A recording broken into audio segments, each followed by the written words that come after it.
যে যে প্রান্ত থেকে বরিশাল অনলাইন স্কুলের ক্লাস উপভোগ করছো তোমাদের সকলকে স্বাগতম জানাচ্ছি। আমি হোসনে রানাহার, লালমোহন সরকারি মডেল মাধ্যমিক বিদ্যালয়। আমাদের আজকের ক্লাসে সকলকে স্বাগত। আজকের ক্লাস অষ্টম শ্রেণী, বিষয় বিজ্ঞান, অধ্যায় 4 উদ্ভিদের বংশবৃদ্ধি, পাঠ 9-10। আমাদের আজকের এই অধ্যায়টি শেষ হবে। তাহলে চলো আমরা মূল ক্লাসে চলে যাই। আমাদের কিছুদিন আগে মাহে রমজান শেষ হয়েছে। তোমরা সকলেই জানো যে মাহে রমজানে ইফতারির সময় আমাদের যে জিনিসটা না খেলে আমাদের ইফতারি অপূর্ণতা থেকে যায়, সেই জিনিসটা কি তোমরা কি বলতে পারো? সুপ্রিয় শিক্ষার্থীরা নিশ্চয়ই বলতে পারো।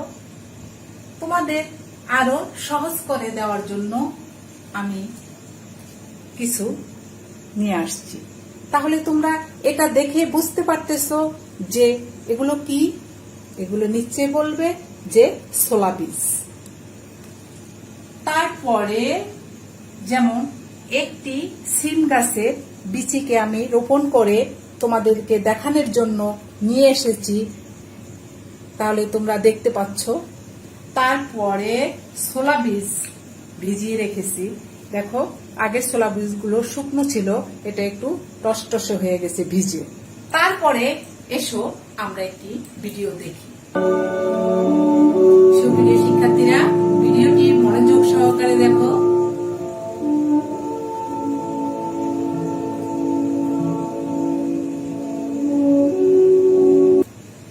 সুপ্রিয় শিক্ষার্থীরা, আমি তোমাদেরকে রমজানের কথা বললাম, ছোলা বীজ দেখালাম, একটি বীজ দেখালাম, তারপরে ছোলা বীজকে ভিজিয়ে রেখেছি সেটা দেখালাম, ভিডিও দেখালাম।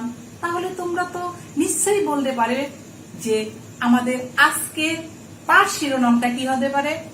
বলতো সুপ্রিয় শিক্ষার্থীরা, আমাদের আজকের পাঠ শিরোনাম হবে যে অঙ্কুরোদ্গম। তাহলে চলো আমরা মূল ক্লাসে চলে যাই, যে শিখন ফল। এই পাঠ শেষে শিক্ষার্থীরা বা তোমরা বীজের বিভিন্ন অংশ চিহ্নিত করতে পারবে, বীজের অঙ্কুরোদ্গমের প্রকারভেদ ব্যাখ্যা করতে পারবে, তারপরে ছোলা বীজের অঙ্কুরোদ্গম প্রক্রিয়া ব্যাখ্যা করতে পারবে। সুপ্রিয় শিক্ষার্থীরা, দেখো এখানে ছোলা বীজের গঠন। এখানে কি দেওয়া আছে? অনেকগুলো ছোলা বীজ দেওয়া আছে। তারপরে দেখো যে দুটি ছোলা বীজ ভিন্নভাবে দেওয়া আছে। সেখানে এই যে ছোলা বীজের এখানে একটি ছিদ্র আছে, আর এই ছিদ্রকে আমরা বলি ডিম্বক রন্ধ্র। সুপ্রিয় শিক্ষার্থী, যেমন আমার হাতে একটি ছোলা বীজ আছে, এই ছোলা বীজের এখানে একটি ছোট ছিদ্র আছে, ওই ছোট ছিদ্রটাকে আমরা বলি ডিম্বক রন্ধ্র। থ্যাংক ইউ সুপ্রিয় শিক্ষার্থীরা। তারপরে দেখো যে এখানে দুটি ছোলা বীজ ভিজিয়ে বুরুন বের হওয়ার পরে তোমাদেরকে দেখিয়েছি, এখানে ওই ডিম্বক রন্ধ্র থেকে বুরুন মূল বের হয়েছে। তারপরে দেখো, যখন ছোলা বীজটা রোপণ করা হয়, দুপাশ থেকে দুটা পাতা বের হয়ে যায়, আর উপরে থাকে আমাদের বুরুন কাণ্ড, আর নিচে থাকে বুরুন মূল। তাহলে দুপাশে দুটা হলো কি বীজপত্র, এটা বুরুন কাণ্ড, এটা হলো বুরুন মূল। তাহলে সুপ্রিয় শিক্ষার্থীরা, ছোলা বীজের গঠন আমরা জানলাম, কি কি থাকে?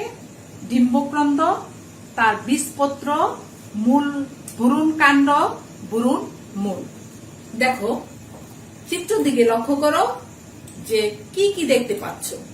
যখন আমরা একটি বীজ রোপণ করব, তার ধাপগুলো, প্রথম এই অবস্থা, সেখান থেকে এই অবস্থা হবে, তারপরে এই অবস্থা হবে, তারপরে এই অবস্থা, এইভাবে আস্তে আস্তে আস্তে যখন একটা গাছ হবে, গাছের কোন অংশটাকে কি বলা হয় সেই অংশটুকু আমরা দেখব।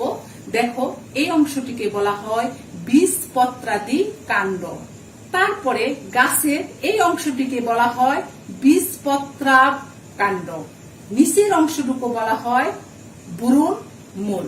সুপ্রিয় শিক্ষার্থীরা, তোমরা নিশ্চয়ই বলতে পারবে কোন অংশটুকে কি বলে। দেখো পরবর্তী অংশে আমরা চলে যাই। এখন তোমাদেরকে যদি বলা হয় তোমরা একটি ছোলা বীজের ছবি আঁকো এবং এর বিভিন্ন অংশ চিহ্নিত করো। সুপ্রিয় শিক্ষার্থীরা, তোমরা পারবে যে ছোলা বীজ একে বিভিন্ন অংশ চিহ্নিত করতে। এখন আমরা ছোলা বীজের গঠন জানলাম, তবে আজকের আমাদের পাঠ শিরোনাম হলো অঙ্কুরোদ্গম। কিন্তু অঙ্কুরোদ্গমের সংজ্ঞা কিন্তু আমাদের জানতে হবে সুপ্রিয় শিক্ষার্থীরা। তাহলে সংজ্ঞাটি আমরা জানি, বীজ থেকে শিশু উদ্ভিদের উৎপন্ন হওয়ার প্রক্রিয়াটিকে আমরা অঙ্কুরোদ্গম বলি। তাহলে স্ক্রিনের সাথে মিলিয়ে নেই যে বীজ থেকে শিশু উদ্ভিদ উৎপন্ন হওয়ার প্রক্রিয়াকে অঙ্কুরোদ্গম বলে। এখন অঙ্কুরোদ্গমকে আবার দুভাগে ভাগ করা হয়েছে। কি কি? মৃৎগত অঙ্কুরোদ্গম আর মৃৎবেদী অঙ্কুরোদ্গম। দেখো দুটো চিত্রই কিন্তু আলাদা, আর সেটাই আমরা আলোচনা করব যে মৃৎগত অঙ্কুরোদ্গম কি আর মৃৎবেদী অঙ্কুরোদ্গম। তাহলে চলো আগে মৃৎগত অঙ্কুরোদ্গমটা কি তার সংজ্ঞা জানি। যখন বুরুন কাণ্ড মাটি ভেদ করে উপরে উঠে আসে কিন্তু বীজপত্রটি মাটির নিচে থেকে যায়, তখন তাকে মৃৎগত অঙ্কুরোদ্গম বলে। যেমন ছোলা বীজ, ধান ইত্যাদি। আমরা চিত্রের দিকে লক্ষ্য করি। দেখো কি বলছে চিত্রের সাথে, আমরা সংজ্ঞাটা মিলিয়ে নেই। যখন বুরুন কাণ্ড, এই বুরুন কাণ্ড মাটি ভেদ করে উপরে উঠে আসে। দেখো মাটিকে ভেদ করে উপরের দিকে উঠে আসছে। সুপ্রিয় শিক্ষার্থীরা, উপরের দিকে উঠে আসছে না? পত্রটি মাটির ভিতরে, ওই যে পত্রটি মাটির ভিতরে থেকে গেছে তাকে আমরা বলি যে মৃৎগত অঙ্কুরোদ্গম। তাহলে পরবর্তীতে আসি মৃৎবেদী অঙ্কুরোদ্গমটা কি। চিত্রের সাথে মিলিয়ে নাও যে বীজপত্র সহ বুরুন মুকুল মাটি ভেদ করে উপরে উঠে আসে, তখন তাকে মৃৎবেদী অঙ্কুরোদ্গম বলে। যেমন কুমড়া, তেঁতুল ইত্যাদি। চিত্র লক্ষ্য করো। দেখো এখানে যখন বীজটা আমরা রোপণ করব তখন সেটা কিন্তু উপরে উঠে আসছে, আর এটা নিচে থেকে যাবে। যেটা থেকে যাবে সেটা হলো মৃৎগত অঙ্কুরোদ্গম, আর যেটা উপরে উঠে আসবে সেটা হলো মৃৎবেদী অঙ্কুরোদ্গম। তাহলে সুপ্রিয় শিক্ষার্থীরা, তোমরা বুঝতে তোমাদের কোনো অসুবিধা হয়নি। আমরা সামনের দিকে আগাই। দেখো চিত্রগুলো কি সুন্দর করে দেওয়া আছে। কোনটা? যেটা দেখবা বীজটা নিচে আছে সেটা মৃৎগত অঙ্কুরোদ্গম, আর যেটা বীজটা উপরে উঠে গেছে সেটা হলো মৃৎবেদী অঙ্কুরোদ্গম। এখন মৃৎগত অঙ্কুরোদ্গমে কি কোন কোন অবস্থা থাকে আমরা অবস্থাটা একটু জানি। প্রথম অবস্থায় বুরুন মূল। দেখো বুরুন মূলটা নিচে চলে গেল, তারপরে বুরুন মুকুলটা উপরে উঠে আসছে, সেখান থেকে বীজপত্র থেকে গেছে উপরে, গাছটা একটা পূর্ণাঙ্গ গাছে পরিণত হয়েছে। এটা কি? মৃৎগত অঙ্কুরোদ্গম। সুপ্রিয় শিক্ষার্থীরা লক্ষ্য করো, এখন মৃৎবেদী অঙ্কুরোদ্গম। দেখো বীজ রোপণ করেছি, সেখান থেকে যে শিকড় গজাচ্ছে, আস্তে আস্তে বীজটা উপরে উঠে আসছে, সেখান থেকে একটা পূর্ণাঙ্গ গাছে পরিণত হয়েছে। এটা হলো মৃৎবেদী অঙ্কুরোদ্গম। এখন দেখো আমরা ছোলা বীজ কিভাবে রোপণ করব, সেই রোপণ প্রক্রিয়াটা দেখো। সেখানে আমাদের কি কি দরকার আছে। দেখো এখানে সূর্যের তাপ লাগতেছে, তারপরে পানি লাগতেছে, তারপরে বায়ু লাগতেছে, সেখান থেকে বীজ উৎপন্ন হচ্ছে। তাহলে আমরা ছোলা বীজের অঙ্কুরোদ্গম, মাটিতে ছোলা বীজ বুনে পরিমিত পানি, তাপ ও বায়ুর ব্যবস্থা করলে 2-3 দিনের মধ্যে বীজ হতে অঙ্কুর বের হয়ে আসে। পানি পেয়ে বৃষ্টি ফুলে উঠে এবং বুরুন মূল বেরিয়ে আসে। এটি ধীরে ধীরে মূলে পরিণত হয়। দ্বিতীয় ধাপে মূল কাণ্ড মাটির উপরে উঠে আসে। এক্ষেত্রে বীজপত্রটি মাটির নিচে থেকে যায়। প্রাথমিক অবস্থায় ভ্রূণ বীজপত্র থেকে খাদ্য পেয়ে থাকে। সুপ্রিয় শিক্ষার্থীরা, সুন্দর করে লেখাটা তোমরা মনোযোগ সহকারে পড়বে এবং তোমাদের পাঠ্য বইয়ে 41 পৃষ্ঠায় দেওয়া আছে, তোমরা এগুলো নিজেরা একটু দেখে নিবে। আর কিভাবে যে একটি ছোলা থেকে অঙ্কুরোদ্গম বের হয়। আমাদের ক্লাসটি শেষ পর্যায়ে চলে আসছি। এখন আমি যে ক্লাসটি তোমাদেরকে নিয়েছি, তোমরা কিভাবে ক্লাসটি গ্রহণ করেছো সেটার আলোকে তোমাদেরকে একটু মূল্যায়ন করি। কি মূল্যায়ন? দেখো যে অঙ্কুরোদ্গম কাকে বলে আমি কিন্তু আলোচনা করেছি, বোর্ডে লিখে দিয়েছি। তোমাদের পাঠ্য বই তো অঙ্কুরোদ্গম কাকে বলে আছে। বীজের বাহিরের আবরণটিকে কি বলে তাও তোমরা জানো।